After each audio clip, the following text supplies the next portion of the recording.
കമ്മീഷനും ബി.ജെ.പിയും തമ്മിൽ കൂട്ടുകെട്ടെന്ന് ആവർത്തിച്ച് ലോക്സഭാ പ്രതിപക്ഷ നേതാവ് രാഹുൽ ഗാന്ധി. കർണാടകയിൽ ഉയർത്തിയ ചോദ്യങ്ങൾക്ക് ഇതുവരെ തെരഞ്ഞെടുപ്പ് കമ്മീഷൻ മറുപടി നൽകിയിട്ടില്ലെന്നും രാഹുൽ ഗാന്ധി പറഞ്ഞു. വോട്ട് കൊള്ളയ്ക്കും വോട്ടർ പട്ടിക പരിഷ്കരണത്തിനും എതിരായ വോട്ടർ അധികാർ യാത്ര ബീഹാറിൽ തുടരുകയാണ്. വോട്ട് കൊള്ളയ്ക്കെതിരെയാണ് യാത്രയെങ്കിലും ബീഹാറിൽ തെരഞ്ഞെടുപ്പ് പ്രചരണത്തിന്റെ ആവേശത്തിലാണ് ഇന്ത്യ സഖ്യം യാത്ര നടത്തുന്നത്. അരാരിയയിൽ ബുള്ളറ്റ് ഒട്ടിച്ചാണ് പ്രചാരണം.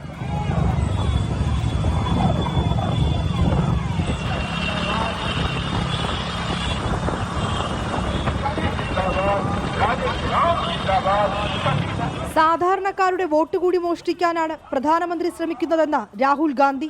തെരഞ്ഞെടുപ്പ് കമ്മീഷനും ബി.ജെ.പിയും തമ്മിൽ കൂട്ടുകെട്ടെന്നും ആരോപണം.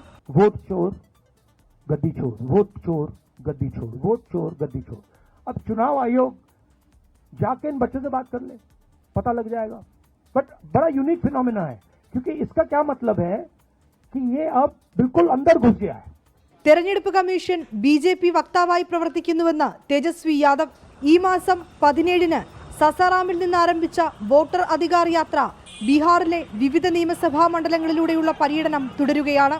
സെപ്റ്റംബർ 1-ന് പാട്നയിൽ നടക്കുന്ന മഹാറാലിയോടെ യാത്ര അവസാനിക്കും. 24 ഡൽഹി.